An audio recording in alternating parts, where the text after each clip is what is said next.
First pick, so I'm hoping RRQ ban out that Franco sooner rather than later for this very last pick. We'll see, we'll see. It seems like now RSG taking their time for their last ban of the drafts, and they have established that they will ban out that kitty that we saw a couple of times when on this Kirita. It's good, it's solid, but I guess RSG saying, yeah, you don't want more team fight hero from you guys, RRQ. That's kind of interesting because they already have the Eve. Were they expecting Vin to go and pick it up as a support to try and one-shot either Valentina, which is already hard enough, with the Petrify, or maybe even the Beatrix to jump into the back line? Because for all we know, they could technically give Lapu Lapu over to R7 and does the same job, if not even better.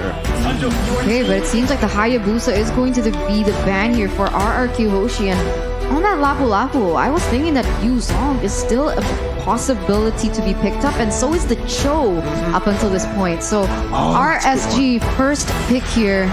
They need to secure either, because I'm not really acquainted with the Singapore regions. Are they flexible? Do they put Valentina in these weird places, or is this Valentina definitely going mid? It really depends on the results of their scrims and what they've been preparing here, and I'm not 100% sure what it's going to be. Kind of wish Jays was here because he probably would have given us more insight on it, but you'll see him much later down the road.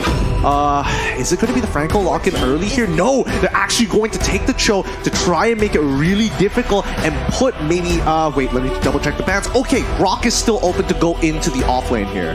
It's a good option. I mean, we saw multiple times R7 playing that Rock, and the outcome is positive, but I do want to say that Cho pick is just very good for the Singaporean side. Why? They needed crowd control. They needed someone that can deny, someone can pick up, and that Cho is a perfect hero that can just set the tone for their team fight. Now, RRQ, what can they do? They want to be able to get into that back line, right? Because right now, the only person that they can do that is the Fredrin. So I'm thinking someone crazy here, but okay, Kufra is going to be the choice to close out the drafts, as well as the Lapu Lapu that Gideon mentioned earlier. And it makes sense, right? This was something that I was concerned about. How will they go into the back line? They've solved it, but now RSG with the response, who are they going to be picking up next?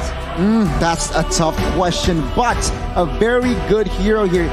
Vin is saying, yeah, okay, you ban out my hero, Atlas Kadira. No problem, let me put some heat on this Kufra to harass the backlines, and Chaza that they have Lapu Lapu that can synergize well with this Kufra. But what are we looking at here? We get in last hero for Singapore. I'm thinking it could be a pick. It could be a Franco, it could be a Yuzong here. One of the...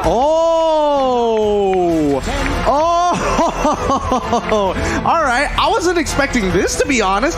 This time around, Ray is going to be like, you know what? I'm tired of these util. I'm not a tool. I want to carry this time around. We got some power picks and a Valentina in the house.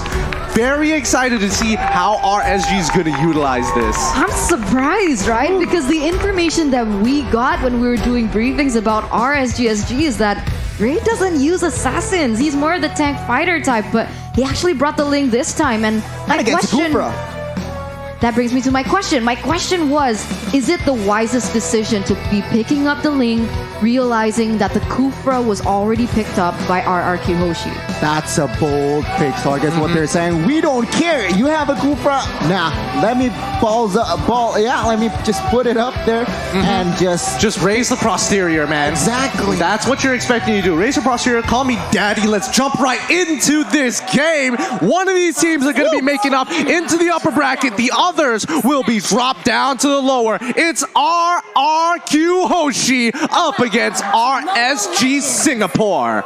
Already so much tension, even in the audience, anticipating this next matchup. It's going to be do or die right now. As you can see here, Bray is going to be starting on the red buff first. A different pathing here, but they might clash both sides. So we'll see here. Again, spell check, item check, well, emblem check. Nothing to Out of the ordinary. Out of the ordinary, yeah. Yep. I think in this particular situation, even Diablo understands that he wants to get as many trades as possible. So taking the average in the laning phase against the Lapu Lapu is great. And forcing R7 to flicker, even better. Ooh, wow, that's huge right now. R7 already caught quite low here. Diablo seems to be very dominating that lane on the glue, but here we go. We saw that Bray on the lane. He decided with the Assassin emblem, so expect a lot of showdowns happening as he's going to go in very aggressive in that playstyle.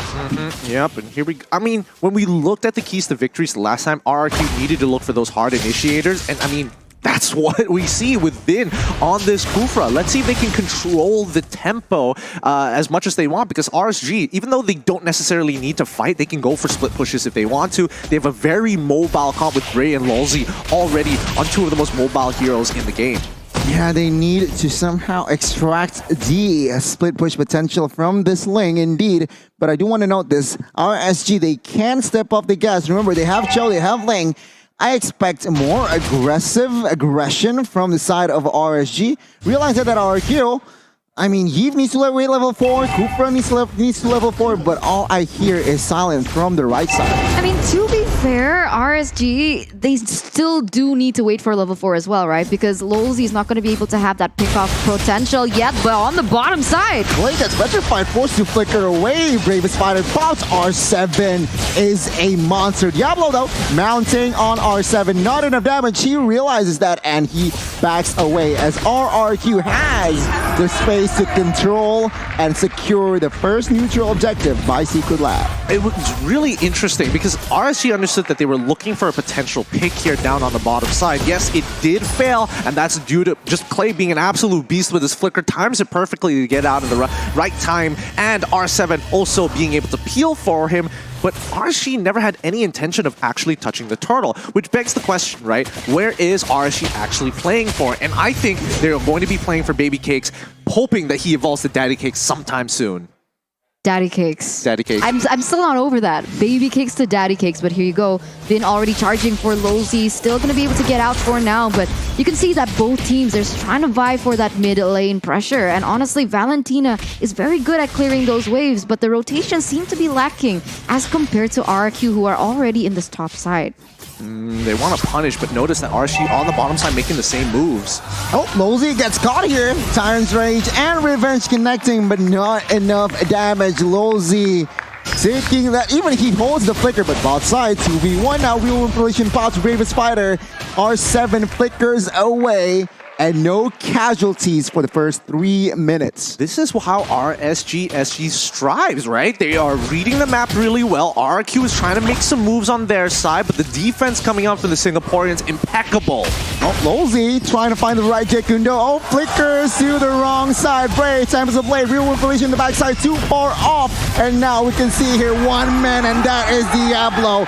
Gets taken down in the hands of Carry. I agree with you. Like, everything that's been happening right now up until this point, it's so low kill. Everyone is just trying to play that macro game, and it seems like both of them are trying to read out one another. It seems apparent that in this 4th minute, RRQ leading with 1 kill, but for the most part, it doesn't really matter, as now RSG, they're already looking and vying to get to that next neutral objective, which is this turtle, and this is when the clash comes to fruition. And you can tell that RSG actually want to contest for this. They're posturing themselves ready to collapse on RRQ, looking for their rotations and cutting them halfway through. 5 men already in that vicinity. Lolzy opening. Oh, flicker! Jekundo connecting on towards Clay. And we can see here the damage trying to find end. Baby Cakes flickers as a defense as well. Real Manipulation Vin, the one to fall first. But in the backside, it is actually going to be Lolzy. Finds, also gets taken down as Bray is in a bad situation. A 2 main damage dealer as Skylar finds the triple. That's not good. That's not good. You don't want to be putting gold onto Skylar, who is on the hero like Carry, who can snowball into that later stage of the game. For the moment, RRQ HOSHI, they had the better trade. 3 members taken down. They got the objective as well. And now they're gonna go for a turret in this top side. And we gotta check out exactly what happened, because here is the instant replay by TikTok. Yeah, and like, keep your eyes on Albert right now. Yes, it was a very good move right at the very beginning, but then Albert caught and immediately taunted the lane, causing the double kill to occur. They are still peeling heavily for Skylar, and they are revolving around his playstyle. For now, Clay, he's just trying to scale up. He's trying to get as much gold as possible. He's not expected to get kills, but the utility of his ult that he brings to the table is just far more valuable. So let's quickly look at the items. And yeah, we don't see a defensive build coming out from Clay. Immediately, Ice Queen's Wand. Right now, we can see the disparity of gold in the gold leaders as well. 4,900 with an example of 3,900. So right now, Carry is how many items above the Beatrix? To be fair, Beatrix is trying to build a more expensive item. And yes, Corrosive Scythe is a little bit cheaper. Not to mention that he already has the Swift Boots. There we go. Blade of Despair.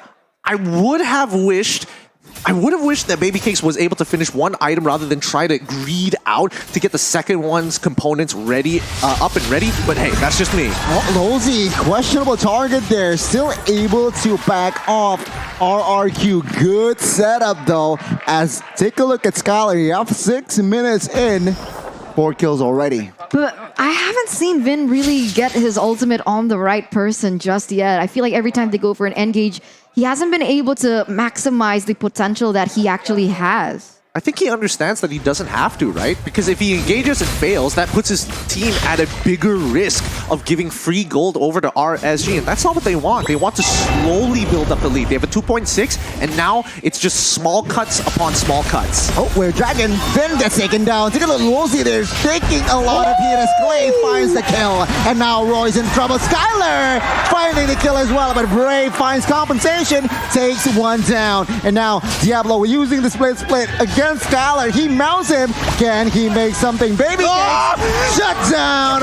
And there you go. Baby Cakes though will be traded back by R7. It's scrappy. It's everything. And this is RRQ. Okay, honestly, I have to say, R7 should live this, but I have to say, Baby Cakes cannot be missing those shots on a stunned target, man. He was predicting the movement. He should have just shot as soon as the stun connected.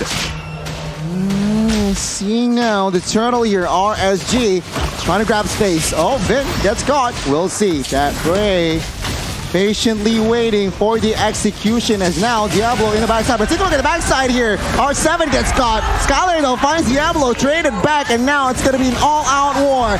Lozy down, and we can see Albert claiming the neutral objective, but Bray will find Skylar in the process. 3-4-2, but RSG lost the turtle. Yeah, they lost the turtle. It's really unfortunate. Albert, as of right now, is still at the exact same level as Ray, so it should have been a very clean 50-50. Let's see how much more punishment they can actually put. They don't actually get the mid-tier 1. That's unfortunate.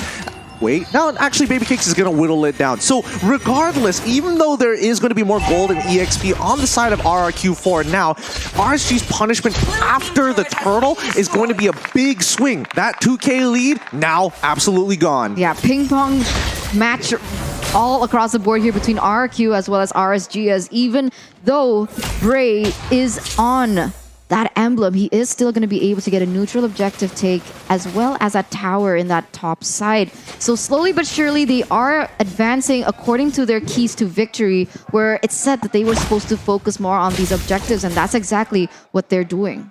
I like it. It's a balanced game here. RRQ, we're in the lead. We're 2,000 ahead. RSG though, with the earlier trade, managed to equalize. Now concealed play. Will they find someone? Oh, they could know, and there you go. Albert is the target. We'll see though, reinforcements come. This is the right question. Albert gets taken down though. Will there be any trades? And take a look at R7 in the backside. We can have it. Clay goes down, and R7 with the bravest rider will not be able to find anyone else as RSG gets traded back 2 for 2. It's funny because it seems like RSG is playing into what RRQ want, which is team fight, as they are losing members on the board. But look at Bray right now. He wasn't involved in that team fight. He was more focused on splitting the map. He was more focused on getting those towers to the top side. And he's getting way more value in the fact that they have way more map pressure than RRQ. Yeah, and that's the thing. RSG is just, I mean, just the region of Singapore is really efficient at maximizing gold and opportunities. They do not miss a beat. But RRQ, it doesn't mean they're completely out of this. Look at the lead that R7 has over Diablo. A 2-level lead. He is the difference maker in jumping into that backline and threatening baby cakes. Now we'll see though, Vin catching one. Lozi gets taken down. Real world manipulation, 2 of them pops out. I'll take a look. That huge baby cakes down. Lord, who gets it is RRQ may step on towards the gas, but they stay disciplined. And RSG falls with 2 down, and as well as they didn't manage to get the Lord. RRQ played that team fight so well. Did you see R7 there going straight into the back line, taking down baby cakes, and he's not having a great time. Look at his KDA, 3-4-1 right now, Gideon. Look, this is the break even for RRQ, and now we see the accumulated lead from R7 making all the difference here. They want, again, the keys to victory. You want him to carry? Just give him a carry type hero, and eventually he's going to do it. A 3-level lead against Diablo so far, and Baby Cakes doesn't have enough gold to purchase a Winds of Nature to keep himself alive. Okay, and we're going to see here right now, the Lord is going to be marching in that top side. For now, when you have a Ling, you're already looking to kind of open up the map a little bit more, trying to slow down these waves, and that's Bray, all by himself taking care of one lane. He needs the rest of his team to focus up, hunker down, and clear this wave as quickly as possible. I mean, this is the first Lord, so it's still manageable, and RRQ will definitely capitalize though. Tier 2 in the mid side and as well as top has been taken down, but Bray, again, extracting the Ling prowess, split pushing, and yeah, finding the tier 2 outside. He's also taking away all RQ's jungle, so he's farming up the storm at the moment, and look at the damage onto Clay! Oh my god, Bray trying to play the sneaky Link, and there you go. He does not succeed as RRQ. They were ready for that. Yeah, they were already waiting by the river brush, and that was really nicely done. And Clay, he didn't have his flicker at the time. He could have absolutely died there. And if, and only if, we saw Bray react with his Blade Tempest, I think he might have secured the kill and gotten out of there. But it's really tough to say because right now, RSG, even for Lulzy, is having a tough time to open up the map for the rest of his team. Looking at the players' gold, we see that Bray is second to Skylar at the moment, and Baby Capes kind of falling a little too far behind. Is there any other winning condition that RSG can rely on other than Baby Cakes up until this point?